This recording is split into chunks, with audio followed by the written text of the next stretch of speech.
Guys my name is Sachin और आज की वीडियो में हम बात करेंगे रिकर्सिव बाइनरी सर्च की। तो आई नो कि बहुत दिनों के बाद वीडियो आ रहा है। इनफैक्ट यू नो कि कॉलेजेस खुल रहे हैं, ऑफलाइन क्लासेस हो रही है और मेरा अब कॉलेज खुल चुका है, तो सेटल होने में थोड़ा टाइम लग गया था, इसलिए बहुत दिनों के बाद वीडियो आ रहा है। लेकिन अब हम लोग कंटिन्यूस रहेंगे और आज की वीडियो में हम बात करेंगे रिकर्सिव बाइनरी सर्च की। तो पिछली वीडियो में जैसा कि तुमने अगर नहीं देखा, अगर तुम्हें बाइनरी सर्च के बारे में नहीं मालूम है तो तुम पिछले वीडियो में जा सकते हो। लाइक कि हमने पिछला वीडियो जो बनाया था इटरेटिव बाइनरी सर्च के बारे में, तुम सर्च कर सकते हो, मेरे चैनल में मिल जाएगा। और बहुत ही मतलब डिटेल में हमने डिस्कस किया था। तो आज की वीडियो में बात करेंगे रिकर्सिव बाइनरी सर्च की। और देखो यहाँ पे दो तरह के लोग आएंगे इस वीडियो को देखने के लिए। दो तरह के लोग हो सकते हैं, हम अज्यूम कर रहे हैं। लाइक कि एक तो हो सकते हैं कि जिन्हें रिकर्सन मालूम है, व्हाट इज रिकर्सन उन्हें मालूम है, और दूसरे होंगे कि जिन्हें रिकर्सन नहीं मालूम है कि रिकर्सन क्या है। तो कोई बात नहीं है, हम डिटेल में चलेंगे, रिकर्सन को लेके चलेंगे कि रिकर्सन पहले तुम जानो, उसके बाद हम बाइनरी सर्च में हम इम्प्लीमेंट करेंगे कैसे। तो लाइक कि अगर तुम बिगिनर हो तो अगर तुमसे पूछा जाए कि व्हाट इज़ रिकर्सन, तो बेसिक डेफिनेशन यही लोग बोलते हैं कि recursion is like function calling itself again and again is called recursion. तो I mean this can be the answer, but this is not complete answer.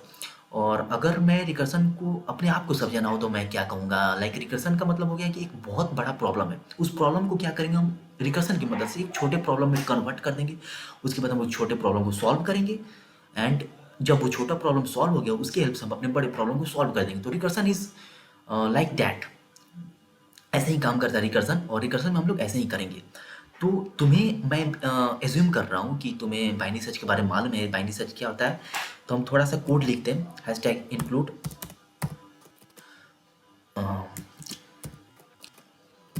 Slash std++.h, उसके बाद using name space study. मैंने अपना main function बनाया और कुछ हमने गड़बड़ किया है, std++.h।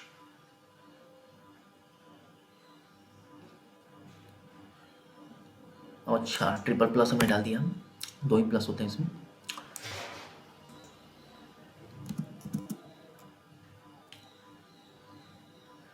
एंड उसके बाद मैं क्या करूँगा, अपना रिकर्सिव बाइनरी सर्च फंक्शन बनाऊँगा।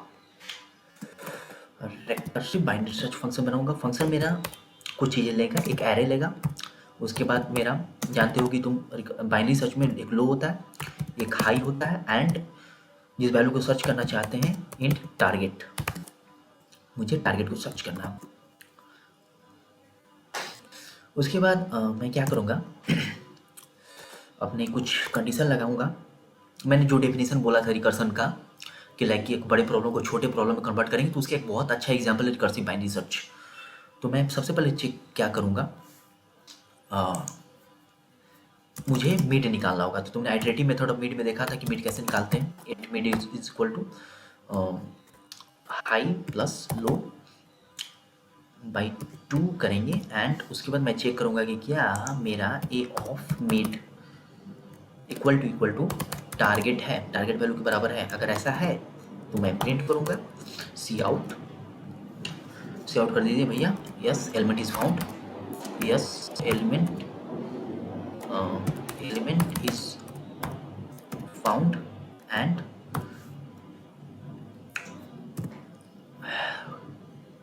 else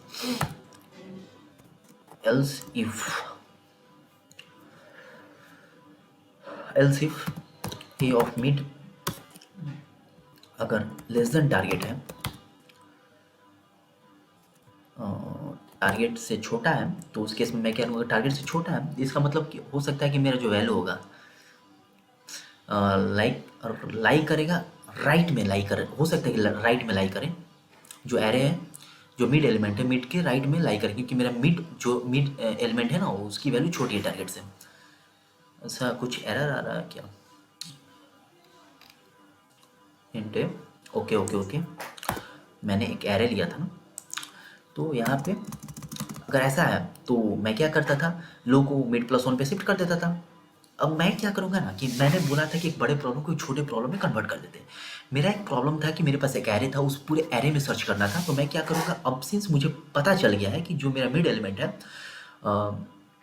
वो टारगेट वैल्यू से छोटी है, तो मैं एज्यूम कर सकता हूँ कि जो अगर मेरा एलिमेंट अगर मिलेगा तो राइट ऑफ मिड जरूर हो, अगर होगा तो राइट ऑफ मिड में होगा, अगर नहीं होगा तो कोई बात नहीं, लेकिन होगा तो राइट ऑफ मिड होगा। तो मैं अपने प्रॉब्लम को हाफ कर दे रहा हूँ। तो मैं क्या करूँगा, यहाँ पे मेरा जो फंक्शन था रिकर्सिव बाइनरी सर्च, उसमें मैं क्या करूँगा कि मेरा जो एरे था उसको एज इट इज़ रख दूंगा, लो को मैं मिड प्लस 1 कर दूंगा, एंड मैं मेरा जो हाई है उसको हाई पे वहीं रहने दूंगा, एंड मेरा जो टारगेट है एज इट इज़ रहेगा। एंड चीज़ें हो चुकी हैं।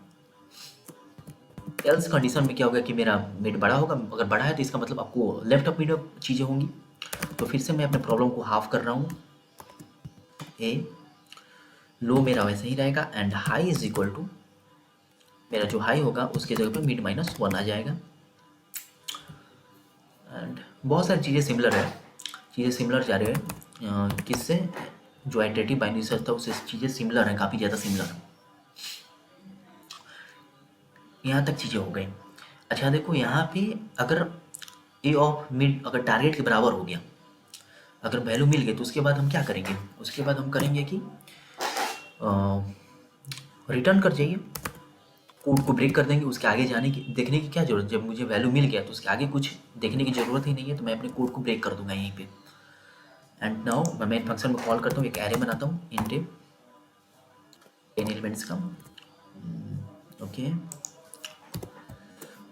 1 2 3 4 5 6 7 8 9 89 हो चुका है, और 10 मैंने कर दिया। Int low is equal to 0 initially, and int high is equal to मैं पास करूँगा 9, क्योंकि मेरा जो 0 से इंडेक्सिंग स्टार्ट होती है। उसके बाद मैं फंक्शन को कॉल करूँगा अपना CBS जो मेरा फंक्शन, तो उसमें मैं क्या करूँगा, एरे पास करूँगा, एंड उसके बाद मैं लो पास करूँगा, हाई पास करूँगा, एंड मुझे सर्च करना है 7 सर्च करना है। तो देखो क्या होगा, मैं अपने कोड को रन करता हूँ। तो लेट्स सी,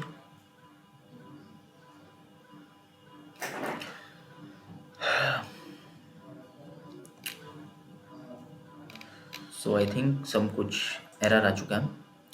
सी आउट में हमने कुछ गड़बड़, हैशटैग इनपुट भी स्लैश, अच्छा हमने using name space STD use नहीं किया है यहाँ पे, यूजिंग नेम स्पेस एसटीडी हमें यूज़ करना था ना, हमने यूज़ नहीं किया है। ओके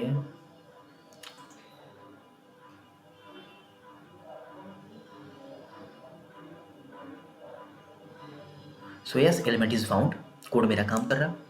अच्छा अगर मैं एक ऐसे एलिमेंट को सर्च करूं जो कि इसमें नहीं है, 17 नहीं है, तो क्या होगा,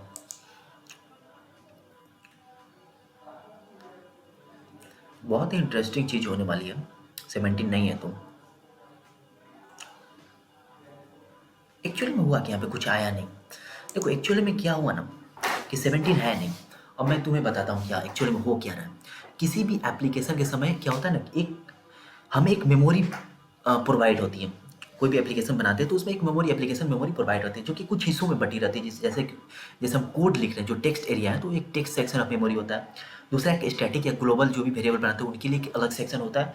थर्ड होता है कि जब भी हम फंक्शन कॉल्स करते हैं तो स्टैक सेक्शन ऑफ मेमोरी में जाता है, जो कि जिसे बोला जाता है स्टैक फ्रेम ऑफ फंक्शन बोलते हैं। जब भी किसी फंक्शन को कॉल करते हैं तो फंक्शन जो हमारा स्टैक होता है, जो स्टैक होता है, तो उसमें एक particular amount of memory allocate हो जाती है उस फंक्शन के लिए, और मेमोरी तब तक वहाँ पे रहेगी, स्पेस क्रिएट मतलब स्पेस वहाँ पे रखेगी जब तक कि हमारा फंक्शन ख़त्म ना हो जाए, मतलब अपना काम ख़त्म ना कर दे, यानी रिटर्न ना हो जाए।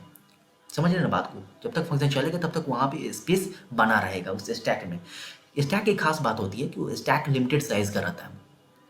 और एक और जो मेरा होता है ना कि एक और सेक्शन ऑफ मेमोरी होता है जो कि हीप सेक्शन मेमोरी। तो जब भी हम कोई डायनेमिकली मेमोरी एलोकेट करते हैं तो हीप सेक्शन ऑफ मेमोरी में जाता है, और हीप मतलब अपने साइज़ को चेंज कर सकता है, और बाकी जितने भी मैंने नाम बोले अपने साइज़ को चेंज नहीं कर सकते, जो कि स्टैक मेरा लिमिटेड साइज़ का होता है। तो उसमें जब भी हम एक फंक्शन को कॉल किए तो एक पर्टिकुलर अमाउंट ऑफ मेमोरी को एलोकेट कर लिया, फिर वो फंक्शन कॉल करेगा, एक और मेमोरी को एलोकेट कर लेगा, और ऐसे मेमोरी एलोकेट होती जाएगी, और एक समय आएगा जबकि मेरा स्टैक भर जाएगा, और वहाँ पे एक एरर आएगा स्टैक ओवरफ्लो का, जो कि एक फेमस वेबसाइट का नाम भी है स्टैक ओवरफ्लो।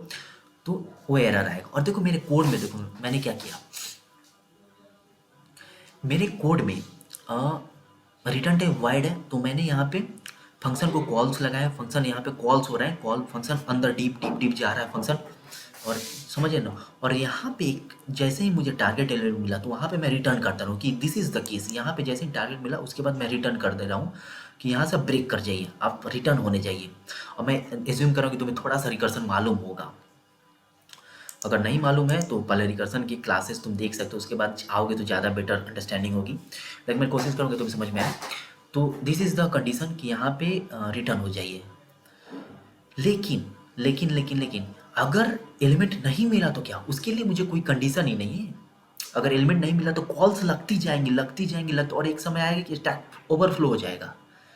मेरा जो स्टैक उसमें कॉल्स लगती जा रही हैं और मेरा जो क्या हो रहा है कि मेमोरी एलोकेट होती जा रही है और स्टैक ओवरफ्लो हो जाएगा। तो मुझे एक और कंडीशन लगाना पड़ेगा, और कंडीशन क्या होगा जो कि तुम वाइल लूप्स में लगाते हो, आइटरेटिव बाइनरी सर्च में जो कंडीशन लगाते हो while high less than low, तो उस केस में क्या कीजिए कि आप सिंपली रिटर्न मत कीजिए।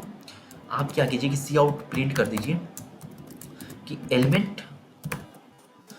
Element not found, and then आप रिटर्न कर जाइए। अब एक कोड सही से काम करना चाहिए। 17 के लिए हमने 17 पास किया ना, तो यहाँ पे कोड सही से काम करना चाहिए, स्टैक ओवरफ्लो नहीं आना चाहिए इस बार।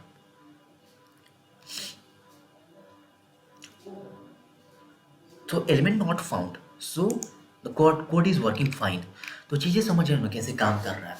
अब एक्चुअली में क्या होता है, इस कोड को देखने के बाद लोगों को थोड़ा सा डाउट होगा, क्योंकि सबसे बेसिक रिकर्सन में डेफिनेशन, सबसे मतलब रिकर्सन की बात करें तो थोड़ा सा मतलब प्रॉब्लम होती है लोगों की कि रिटर्न स्टेटमेंट कहाँ पे यूज़ करें। यहाँ पे मैंने डायरेक्ट फंक्शन को कॉल इन्वोक कर दिया, मैंने कोई रिटर्न स्टेटमेंट यूज़ नहीं किया। तो यहाँ पे डाउट होता है लोगों को कि कैसे रिटर्न स्टेटमेंट यूज़ करना चाहिए। और जो आपने रिकर्सिव बाइनरी सर्च का कोड देखा होगा तो वहाँ पे भी ऐसे कोड नहीं रहता है, जैसे मैंने लिखा सिंपली ऐसे कोड नहीं रहता है। वो लोग थोड़ा सा इम्प्रोवाइजेशन करके कोड लिखते हैं। तो मैं थोड़ा सा दिखाता हूँ। यहाँ पे जो कोड तुम्हें मिलेगा इंटीजर करके, यहाँ पे रिटर्न टाइप फंक्शन का इंटीजर है, उसके बाद यहाँ पे रिटर्न -1।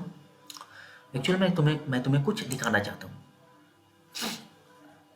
एंड यहाँ पे भी रिटर्न -1 कर दूंगा, और यहाँ पे मैं वैसे ही रहने दे रहा हूँ।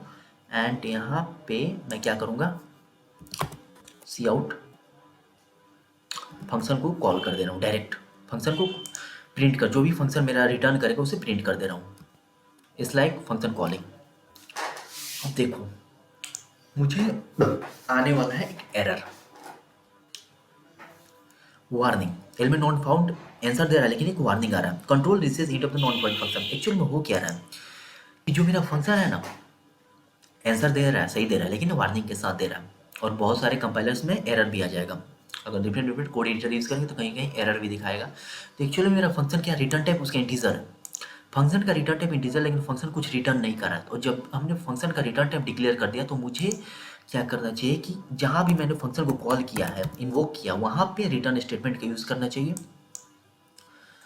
एंड रिटर्न स्टेटमेंट का यूज़ करना चाहिए। एक्चुअली में हो क्या रहा है कि यहाँ पे देखो, यहाँ पे जब फंक्शन कॉल हुआ ना, तो एक्चुअली में आई थिंक मुझे तुम्हें एक एग्जांपल दिखाना होगा पेंट का, नॉट पेंट का, स्टैक का।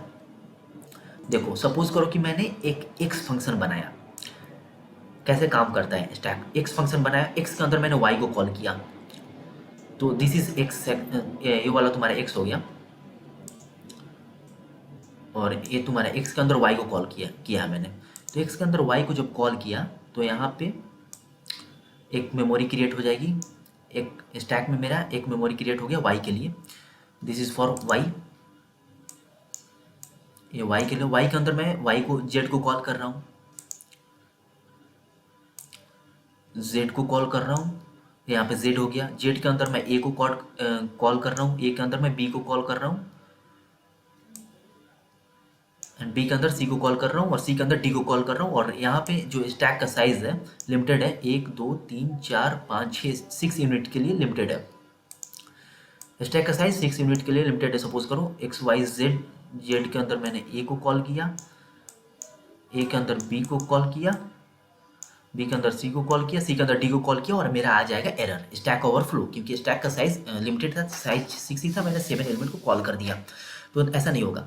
तो एक्चुअली में यहाँ पे क्या हो रहा है ना, वो जो पहले वाला एग्जांपल था क्यों एरर रहा था उसका ऐसे काम करता। और यहाँ पे क्या हो रहा है कि देखो यहाँ पे मैं फंक्शन को कॉल करते जा रहा हूँ, कॉल करते जा रहा हूँ, सिंस जो मेरा रीसीबीएस फंक्शन है, रिकर्सिव बाइनरी सर्च जो फंक्शन है, तो यहाँ पे जहाँ पे कॉल किया मैंने उस फंक्शन को कॉल किया, तो वहाँ पे एक्चुअली में कुछ रिटर्न नहीं कर रहा है। फंक्शन ऐसे चलते जा रहा है, रीसीबीएस रीसीबीएस रीसीबीएस रीसीबीएस रीसीबीएस ऐसे बढ़ते जा रही हैं चीज़ें। और एक मोमेंट आएगा कि मूवमेंट आएगा, स्टैक मेरा भरते जा रहा है, भरते जा रहा है, भरते जा रहा है, कॉल लगती जा रही है, कॉल लगती जा रही है, एक मूवमेंट आएगा। मूवमेंट आएगा जब मेरा फंक्शन एक वैल्यू को रिटर्न करेगा। और वैल्यू कब रिटर्न कर सकते, दो ही केस में, जब हाई लेस देन लो हो गया तो यहाँ पे रिटर्न -1 यहाँ पे दिख रहा है ना, -1, चाहे यहाँ पे अगर मेरा टारगेट एलिमेंट मैच कर गया तो वहाँ पे -1। और जैसे ही फंक्शन मेरा -1 मतलब एक वैल्यू रिटर्न किया, तो उसके बाद कॉल लगनी बंद हो जाएगी और जो ना मेरा स्टैक है खाली होते जाएगा, खाली होते जाएगा। और ये फंक्शन इसको कुछ रिटर्न देगा, जहाँ पे कॉल पे वहीं पे रिटर्न करता है ना फंक्शन, फिर ये वाला इसको रिटर्न करेगा, फिर ये वाला इसको रिटर्न करेगा, इसको रिटर्न करेगा इस, और ये मेरा स्टैक खाली होता जाएगा। और एक मोमेंट आएगा पूरा खाली हो जाएगा स्टैक, एंड मेरा जो क्या होता है कि मेरा जो कोड है ख़त्म हो जाएगा। समझ गए ना? तो समझ गए होगे कैसे काम कर रहा है चीज़ें। रिकर्सन तब तक चलते जाएगा, रिकर्सन डेप्थ में तब तक बढ़ते जाता है जब तक कि एक वैल्यू नहीं मिल जाए। जैसे ही वैल्यू मिलेगी तो रिकर्सन आपको उल्टा आने लगेगा, धीरे धीरे स्टैक जो मेरा भरा हुआ था स्टैक खाली होते जाएगा, और जहाँ भी फंक्शन को कॉल किया गया वहाँ पे वो वैल्यू रिटर्न करते जाएगा। सिंस स्टैक क्लास नहीं है तो इससे ज़्यादा डिटेल में मुझे नहीं लगता कि जाना चाहिए।